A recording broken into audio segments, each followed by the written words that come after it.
Nagy Tarcsa hangja. Podcast sorozat Kis Attilával. Minden, ami a település életét érinti. Örömök, fájdalmak, lehetőségek és kihívások. Visszatekintés a közelmúltra és előretekintés a jövőbe. Nagy Tarcsa hangja. Őszintén és egyenesen. Köszöntöm Önöket! Ez a Nagy Tarcsa hangja podcast sorozat második adása. Ahogyan a podcast sorozat címe is elmondja, ezekben a műsorokban, ezekben az adásokban Nagy Tarcsa életével, örömeivel, kérdéseivel foglalkozunk. A stúdióban ismét vendégem Kis Attila. Szeretettel köszöntelek. Én is szeretettel köszöntelek. Téged is, kedves hallgatókat és a nézőket is. Ebben a mai adásban nagyon úgy tűnik, hogy nem is én fogok elsősorban kérdezni, hiszen az előző adás úgy fejeződött be, hogy egy e-mail címet megosztottunk a kedves hallgatókkal, nézőkkel, amelyben arra bíztattuk őket, hogy bátran tegyék fel kérdéseiket, mindaz, ami ott van szívükben, fejükben, ami a település életét érinti, nyugodtan föltehetik, megkérdezhetik, és az az ígéret hangzott el, hogy erre bátran, őszintén és egyenesen fogunk válaszolni. Mielőtt azonban föltenném az első kérdést, előtte hadd kérdezzem meg, hogy hogyan sikerült, mi volt a visszhangja ennek a podcast sorozatnak, az első résznek, hiszen azt szokták mondani, hogy egy első adásnál csak a második az, ami fontosabb, mert a második azt jelenti, hogy van folytatás. Hogyan fogadták tehát az emberek, mi volt a visszhang? Fantasztikus élmény volt számomra. Nem volt még ilyen podcast sorozatom, tehát számomra is új az egész történet, de számtalan emberrel, számtalan ismerőssel találkoztam, sőt, intézményvezetőkkel az elmúlt egy-két hétben, és nagyon komoly visszajelzések, nagy örömmel teli, boldog és jó kívánságokkal teli visszajelzések érkeztek, ami nagyon meglepett engem, hiszen nem volt tapasztalatom még arra, hogy működik egy ilyen rendszer. Nagyon tetszett az embereknek az, hogy kimértek voltunk, józanok voltunk, nem indulatoskodtunk, és én azt szeretném is ezt megtartani, ez jellemző ránk. Nagyon fontos lenne, hogy az egész projekt körülöttünk, az egész mozzanat, amit szeretnénk megoldani az a település életében, az ebbe a stílusba, ebben az attitűdben valósuljon meg, hiszen nagyon fontos az, hogy az emberek végre megnyugodjanak, elég a feszültség körülöttünk. Úgyhogy a visszajelzések sokasága az buzdító volt, segítőkészek az emberek, nagyon tetszett nekik, hogy felvilágosítottuk őket több kérdésben, amit nem is tudtak. Nem tudták például, hogy mennyi fejlesztést végeztünk a településen el. Ez nagyon fontos, hiszen ahhoz, hogy képbe legyenek az, hogy ki az, aki a jelölt, ki az, akire esetleg rábízhatnak a következőkben bármilyen feladatot, nagyon fontos, hogy tisztában legyenek vele. Úgyhogy az összélményem a visszajelzések tekintetében nagyon pozitív volt. Tulajdonképpen nem volt egy ember sem, aki azt mondta, hogy fú, itt mi történt, hanem nagyon buzdítólag, segítőleg, támogatólag léptek fel az emberek. Úgyhogy jól sikerült az első adásunk, nagyon remélem, ilyen lesz a folytatásunk is. Köszönjük szépen a pozitív visszajelzéseket, és külön köszönjük azokat a kérdéseket, amelyek a nagytarcsahangja@gmail.com e-mail címre érkeztek be. Hát akkor vágjunk is bele, és lássuk az első kérdést. Azért, hogy autentikus legyek, szó szerint fogom felolvasni a beérkező kérdéseket. Az első kérdés így hangzik. Tisztelt Kis úr! Láttam előző podcast adását, és örülök, hogy higgadtan, de tényszerűen foglalkozik a település kérdéseivel. Én is szeretnék föltenni egy kérdést. Ön hogyan látja? Ebben a zűrös, veszekedős környezetben van-e esély arra, hogy valami jó is történik végre a településen? Lehet-e itt valaha jó közösség? Látva ezt a helyzetet, eléggé szkeptikus vagyok a jövő tekintetében. Kedves Attila, tudsz-e valami bíztatót mondani a kérdezőnek?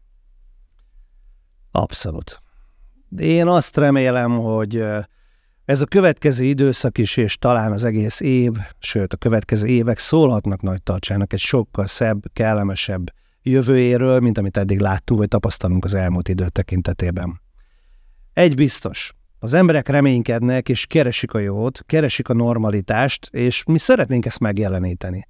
Nagyon fontosnak érzem, hogy végre az őszinte hang üsse meg a település mindennapjait. Ne az legyen, hogy hatalmasokat mondunk, mind a választások előtt is egyébként szokás. Sőt, némelyek a választások után is szokásként tartják meg ezt az életükbe, hogy akkorákat mondanak, olyanokat ígérgetnek, ezt fogjuk tenni, azt fogjuk tenni, így építünk, ilyet csinálunk, minden fűt, fát megérnek az embereknek, de a gyakorlatban nagyon kevés az, ami megvalósul. Én nagyon szeretném, hogyha egy olyan jövőképe lenne Nagytarcsának, ahol a normalitás, a józanság, az emberek tisztelete, az egymással való normális kommunikáció ütné meg a nap mint napok hangnemét, és nem az, amit ma tapasztalunk. Egyébként az internet világa sajnos ez borzasztó egyébként, milyen teret ad embereknek, és mit engednek meg maguknak. Tudom, szokták mondani, hogy aki közszereplő, akkor az tűrje ezt el, vagy többet el kell tűrnie, mint mondjuk egy hétköznapi embernek, de engem ez felháborít. Én ebben nem értek egyet. Én azt gondolom, nekünk meg kéne tisztelnünk egymást, oda kéne figyelnünk egymásra, és egy józanabb, értelmes, normális kommunikáció mentén minden esélyt meglátok arra, hogy jövőben Nagytarcsa nagyon szép és élhető településre fejlődhessen. Jönnek a választások, bár még senki nem jelentette be, hogy indul, de én nagyon fontosnak tartom felhívni az emberek figyelmét, hogy ne az ígéretekre figyeljenek. Figyeljenek a józan hangokra, az értelmes beszédre, a higgadtságra, a normalitásra, mert ami ebből kinő, az nagy valószínűséggel értelmes és jó dolog lesz. Lesz lehetősége Nagytarcsának ebben az évben, júniusban választani egy olyan szakértői csapatot, aki ezt a települést jó irányba tolhatja. Úgyhogy összességében azt mondhatom, jó reménységgel vagyok meggyőződve afelől, hogy szép idők várnak még Nagytarcsára.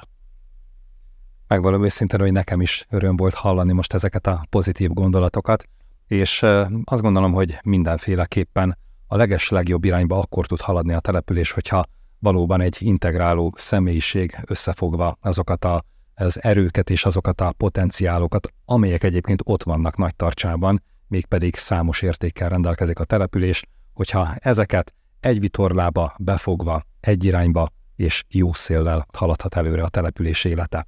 Lássuk a következő kérdést. A második kérdés így hangzik. Azt szeretném megkérdezni, hogy nyilván ön is tudja, hogy Nagytarcsán az egyik kapitális kérdés a víz helyzete. Már régóta húzódó probléma is, eddig senki sem oldotta meg. A mostani testület is kiemelt vállalásként említette, de úgy tűnik, hogy beletört a bicskája. Ön mit gondol erről? Meg tudnák oldani ezt a fontos problémát? A vízkérdés hihetetlen fontos az életünkben. Bár a mai témánk alapvetően a település élete, és a település életén történt dolgok, a változások hiánya, a fluktuáció, a feszültség, a probléma, ami megjelent ezen a településen, és sajnos szindifikánsan jelen is van, nagyon fontos lenne emellett, hogy olyan dolgokról is beszéljünk egyébként, mint például a víz. A víz elsődleges kérdés, de ha szabad, akkor én most onnan közelíteném meg ezt a kérdést, hogy ez is nagyon sok veszekedést és problémát generált. Szintén nagyon fontos lenne itt is lehiggadni, lenyugodni, együttműködni mondjuk a környező településekkel, együttműködni a szakemberekkel, kitalálni egy olyan konstrukciót, ami látva a mostani helyzetünket, azt feldolgozva, értékelve, hozzátéve azt az innovációkat és jövőképeket, ami kell ahhoz, hogy egy jól működő rendszerünk legyen, ezzel kellene az időt töltenünk, és akkor én azt hiszem, hogy a vízkérdés is jelentősen változhatna a település életében. Például a kistarcsai polgármester úr megkereste az önkormányzatunkat az elmúlt időkben, a vízzel kapcsolatos együttműködés területén is, és egy vita alakult, egy veszekedés alakult ki belőle a hivatalunk vezetői és a polgármester úr között. Tehát én megint arra szeretnék fókuszálni, hogy alapvetően rendbe kell rakni az emberi kapcsolatokat, alapvetően rendbe kell rakni az működtető rendszereinket, gondolok itt az önkormányzatra, a műszaki osztályra, a szomszéd települések hasonló intézményeire, mert hogyha ez megvan, akkor együttesen kitaláltunk egy olyan konstrukciót, ami valóban megváltoztatja a mostani rossz helyzetet. Én nem akarom újra felsorolni most ebben a pillanatban, hiszen a legtöbb nagytarcsai ismeri, hogy büdös a víz, barna a víz, mindenféle probléma van, hogy nem elég a csatornarendszerünk, hogy nagyobb hálózat kellene, hogy több kút kellene, és még sorolhatnám a problémákat, ezt mind ismerjük. Én azt hiányolom most, hogy nem látom azt a munkát, amelynek már látszania kellene, hogy igenis szakemberek bevonásával, végig gondolva józanul azon gondolkodnánk, hogy hogyan lehet ezt a helyzetet valóban megváltoztatni. Tehát hiányolom ezt, nem kommunikál az önkormányzat erről sem a lakókkal, sem más településekkel. ezt bajnak látom, mert ugyanúgy, mint a feszültség, ami megvan az emberek között, ez is egy alapfeszültséget generál, hiszen a legfontosabb alapjogi kérdést, a vízhez való jutás jogát már nem tudják rendesen rendezni, hiszen kevés a vízünk és rossz minőségű. És mögötte a veszekedést, a széthúzást, a vitát látjuk, mert a kistarcsói polgármester bizony jó indulattal érkezett hozzánk, segítenek a vízellátásunkban, segítenek a csatornavízellátásunkban, és mégis vitával és veszekedéssel telt a beszélgetés, amit én alapvetően rosszat tartok. És meg is ragadom ezt az alkalmat is, megköszönjem Kistarcsának és polgármester úrnak, Juhász Istvánnak, hogy segített nekünk, és ezt egyszerűen nem lehet oda söpörni a szőnyeg alá, nem lehet vitákat indítani belőle, el kell ismerni a segítséget, meg kell köszönni azt, és együtt kell gondolkodni a szomszéd településeinkkel, és hiszen ővelük is szimbiózisban élünk, közös hálózatok vannak, közös problémák vannak, közös gazdasági kérdések vannak az életünkben, egymás mellett élünk szó szerint, tehát én azt hiszem, hogy sokkal jobban oda kéne figyelnünk az emberi kapcsolatokra, ami talán az egész műsorunknak is a lényegi része, hogy a vita, a veszekedés, az ellenségeskedésnek vége kell szakadjon. Végre egy normalitáson alapuló épeszű rendszert kell elindítanunk jó kommunikációval. A víz az nem ismeri a település határait. Ha a föld alatt látnánk azokat az érhálózatokat, és azokat a lehetőségeket, ahogyan a talajvíz megtalálja a maga útját, akkor az nyilván nem település határokban gondolkodik.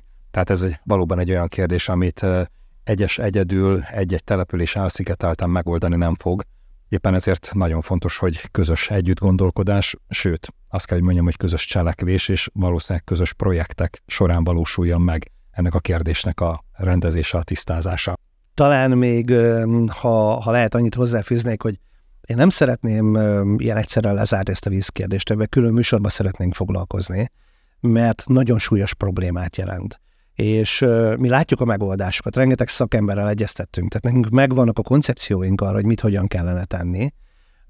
Csak ma ebben a műsorban nem lenne elég az idő ebben foglalkozni, és egy kicsit más dolgokra is szeretnénk fókuszálni.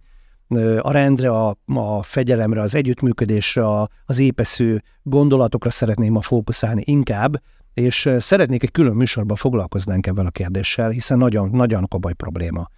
A víz kérdése alapjog, és az embereknek joga van ahhoz, ami sajnos már évek óta nem oldódik meg, nem csak ennek az önkormányzatnak a hibája ez egyébként, ez hosszú évek óta tartó probléma, hogy valaki belekezdje már ebbe épeszű módon, és vigye végig a folyamatokat. Tehát mi a megoldás emberei szeretnénk lenni ebben a helyzetben, felkészülve, átgondolva, szövetségeket kötve, pályázva, és még sorolhatnám, mi kellene ahhoz, hogy végre itt egy normális rendszer legyen, és a következő években szerintem megoldható kérdés lesz. Én hadd köszönjem meg a hallgatók nevében is, hogy egy külön adást szentelsz majd ennek a vízkérdésnek. Valóban egy olyan fajsúlyos kérdés, amit érdemes lesz egészen bőven, részletesen, konkrét tervekkel, elképzelésekkel kibontani, kifejteni. Érkezzen a harmadik kérdés. Kedves uram, figyelemmel követem eddigi tevékenységét. Gratulálok a sok fejlesztéshez, amit már sikerült és segített megvalósítani. Remélem, nem adja fel a mocskolódások ellenére, nem adja be a törölközőt, a küzdelmet a településért, és remélem, hogy önök nyerik meg a választást. Kérdésem az, hogy mit szól ahhoz, hogy hihetetlen fluktuáció volt az önkormányzatnál és az intézményeinél. Mi történik itt? Mit lehetne tenni ez ügyben? Hát először is nagyon köszönöm a jó kívánságokat.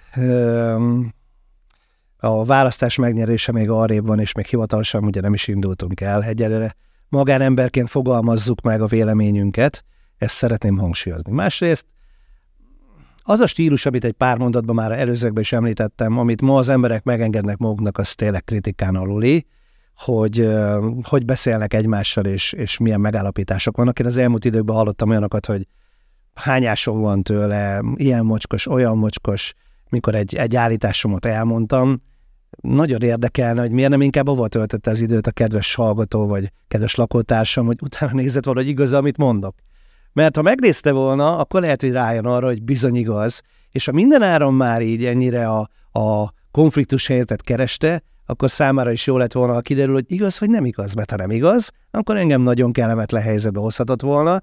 Ha pedig igaz, akkor meg át kéne gondolni, hogy biztos, hogy így kell egymással beszélnünk, biztos, hogy ilyeneket kell feltételeznünk. Sajnos ez nem elkerülhető, ebben a világban ez ma jellemző ezekben a napokban.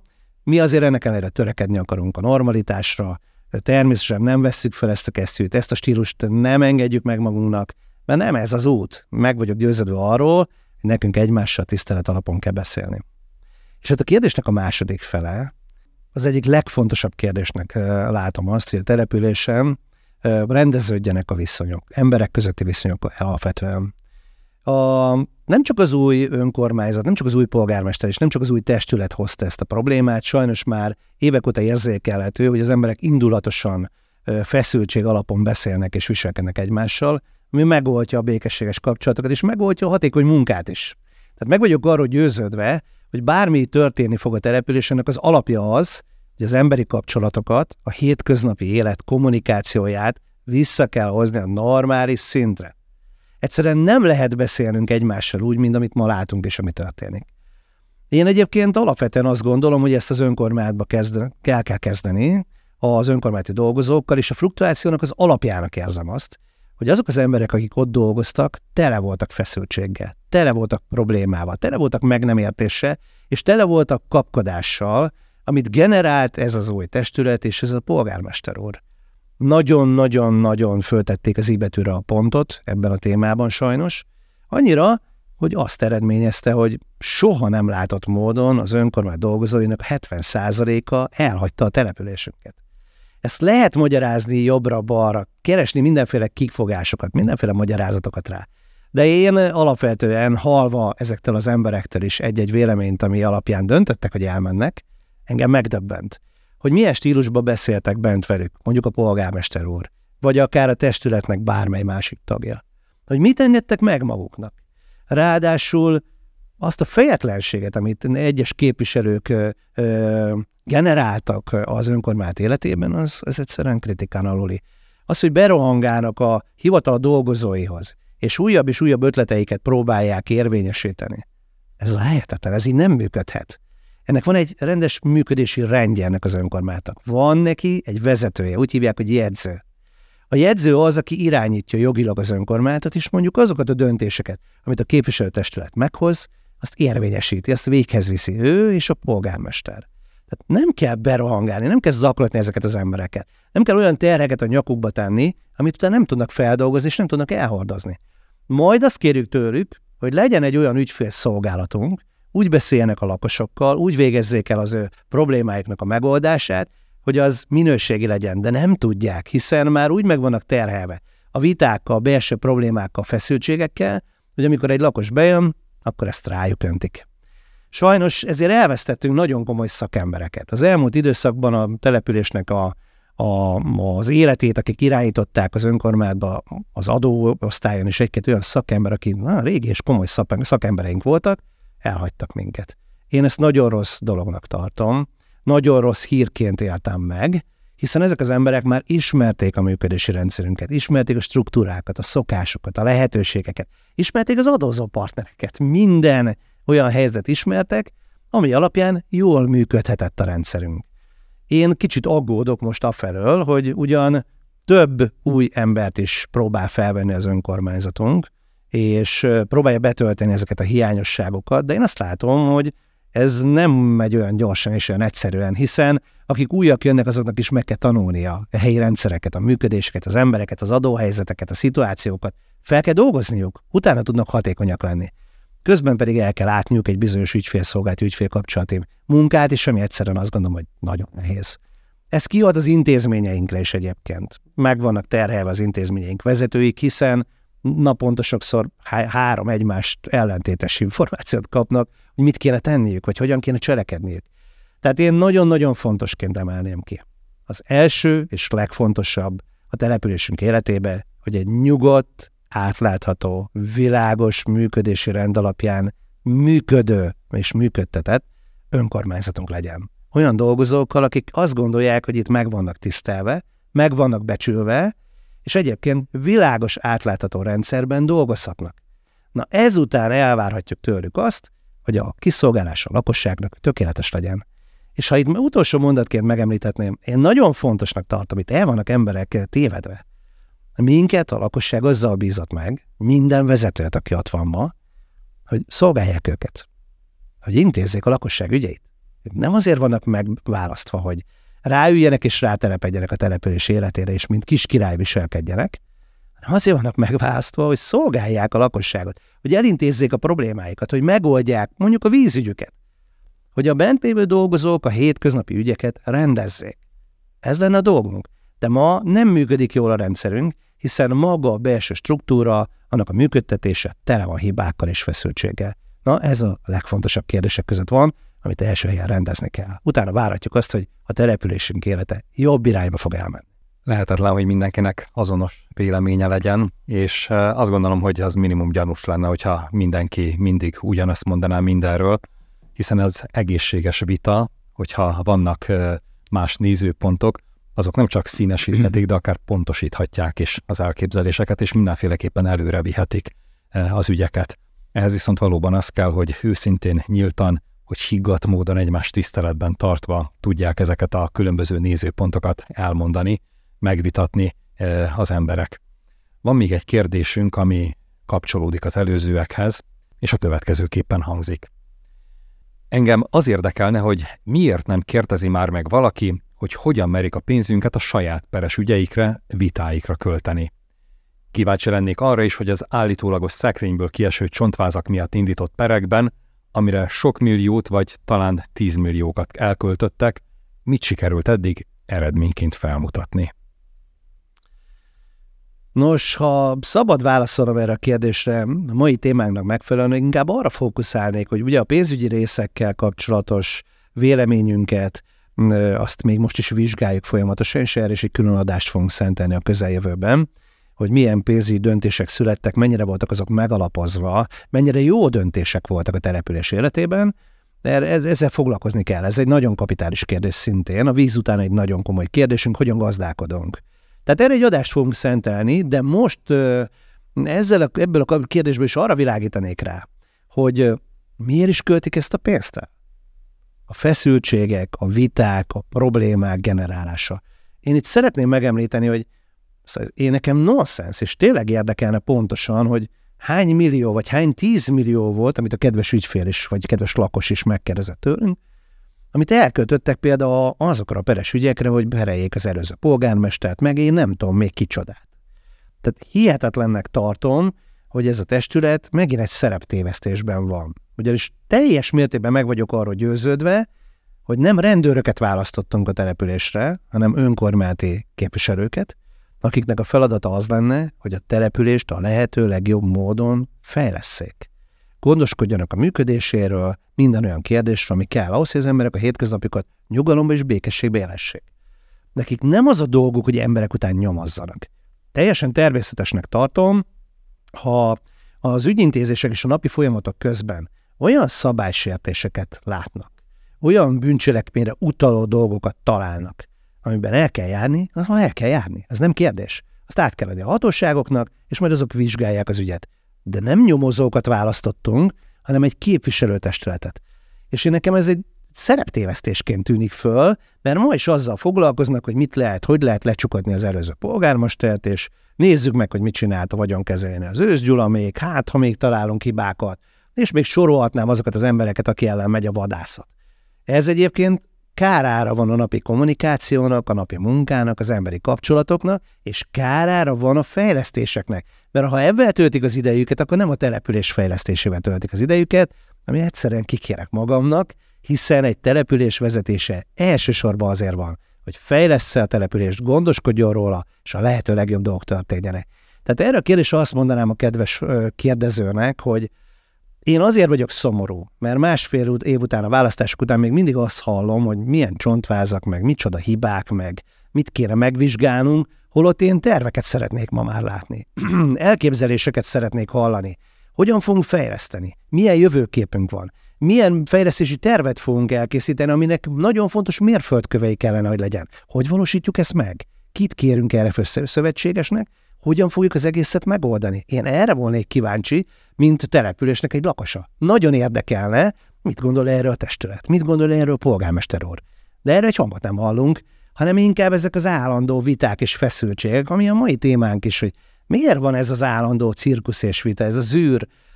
Nem tudom, hogy ez érdekel valakinek, de én tisztelettel arra kérném polgármester urat, és arra kérném a testületet is. Fejezzék ezt be. Foglalkozzanak a településsel, foglalkozzanak az életünkkel, azoknak a fontos részleteivel, ami valóban előre vinne minket, hiszen ezzel bíztuk meg őket. Nagytarcsa egy nagyon szerencsés, vagy talán ezzel a szóval még inkább pontosabban lehetne körbeírni, egy nagyon kiváltságos helyzetben van, ami kevés településnek adatik meg. Gondolok itt arra, hogy Nagytarcsa településnek a környezetében óriási méretű ipari parkok vannak. Nagyon sok település sokat adna azért, ha ilyen pozícióból indulhatna, ha ilyen bevételi forrása lehetne, hiszen az ipari parkokban nagy és kisebb cégek komoly mennyiségű iparűzési adót fizetnek be a település önkormányzatának a kasszájába.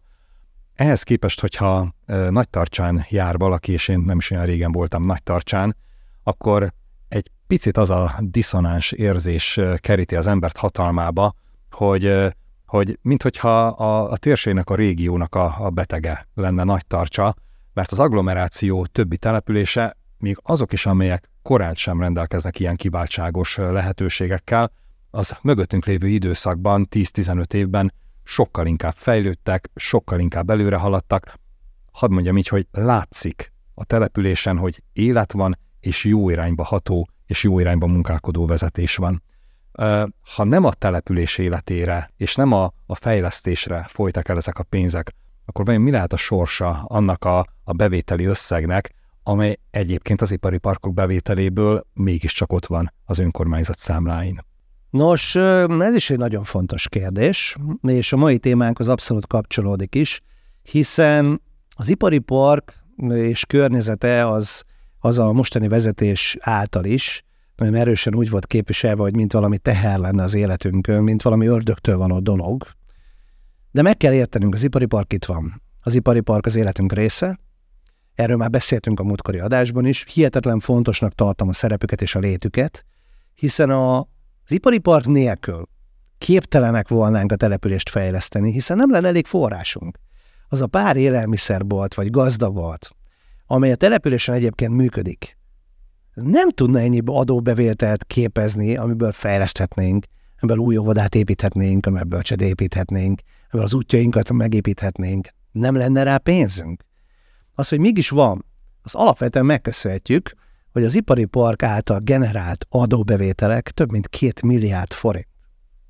Ez olyan brutális összeg a számunkra, amit fontos lenne jól felhasználni, és itt is behoznám a képbe mindenféleképpen az együttműködésnek a hiányát, a rossz kommunikációt, mert az ipari parkkal ma feszültség van. Megemeltük az adójukat a maximumra, mellette gyorsan fölemeltük az építményadókat is jó rendesen, úgyhogy nem is kommunikált a település vezetése velük. Nyilván az ipari parkban élők és dolgozók ezt nem nagy örömmel fogadták, ha szabad így fogalmaznom. Ha lett volna kommunikáció, hát beszélték volna ezt. Ha megértették volna velük, ha valamilyen közös kompromisszumos döntés született volna, akkor az ipari park is jobban együttműködne ma is velünk. Pedig kellene, hogy jobban együttműködjön velünk, hiszen ha egymást segítve haladnánk itt, akkor én azt gondolom, hogy még hatékonyabban fejlődhetne a településünk. A vagyonkezelő vagy közszolgáltatónk munkája is ugye ide kapcsolódik, hogy nagyon sok területet átfedünk, és az ipari park szimbiózis, az életünk része. Ahogy említettük a múltkor is, közös csatornáink, közös vízrendszerünk van, közös útjaink vannak, és nagyon sok ember dolgozik a településről is ebben a parkban. Tehát nem lehet lesöpörni ezt a kérdést az asztalról, hanem nagyon is az együttműködés hangnemére kellene váltanunk, nagyon végig kéne gondolnunk a döntéseinket az önkormányzat szempontjából, és milyeneket hozunk meg, és hát nyilvánvalóan nagyon fontos lenne az, hogy megnyerjük őket a hétköznapjainkhoz.